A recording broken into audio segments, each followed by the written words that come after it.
I think that you can probably tell from the accent that I am from the country that just played the worst game ever of Would You Rather.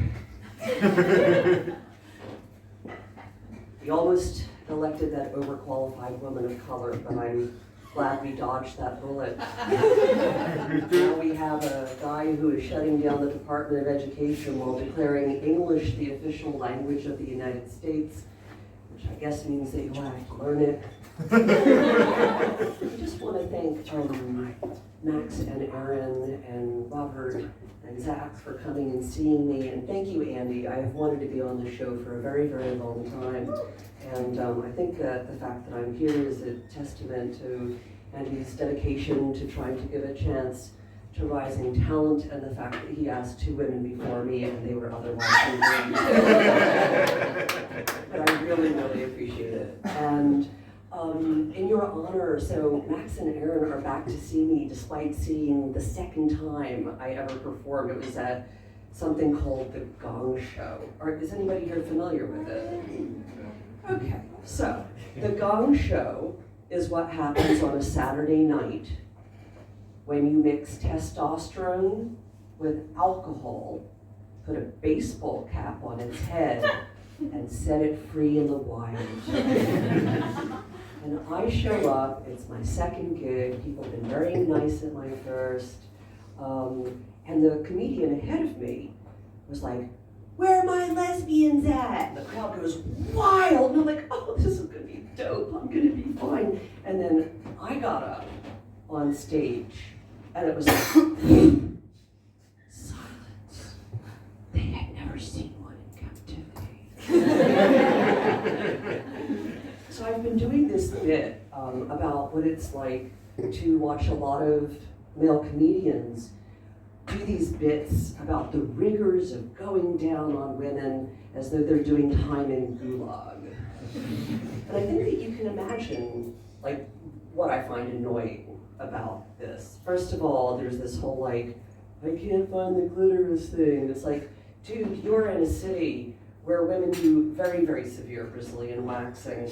You have a virtual motherfucking landing strip, right? Like, it's air traffic control for incoming men, so figure it out, Columbus. Second is the fact that these comedians almost invariably have these, like, smoking hot younger girlfriends, and I'm like, I don't want to be that grumpy queer woman, but like, in what world does advertising that you're crap in bed act as a babe magnet? I just want to say that there are also women who don't like to go down on women, in all fairness, and we refer to them as ex-girlfriends.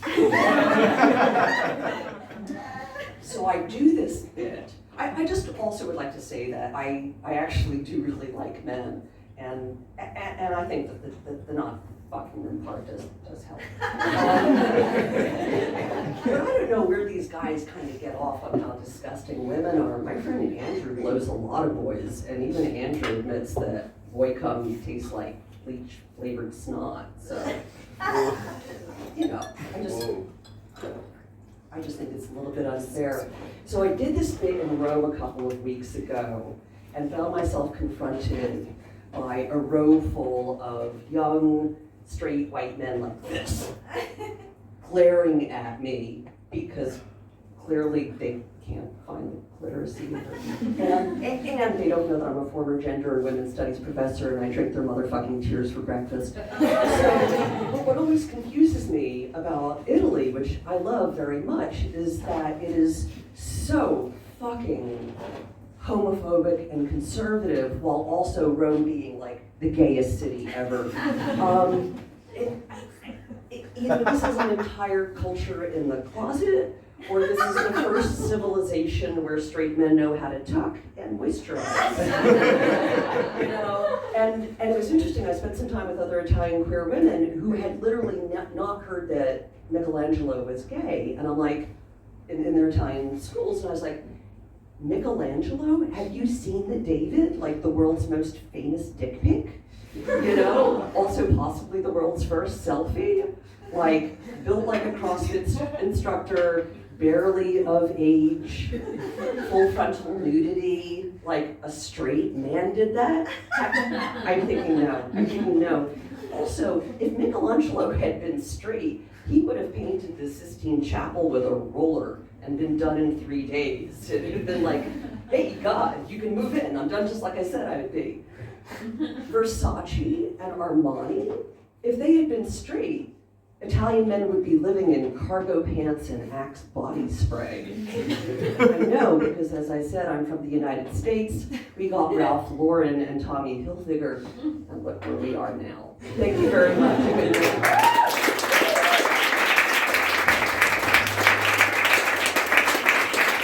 night.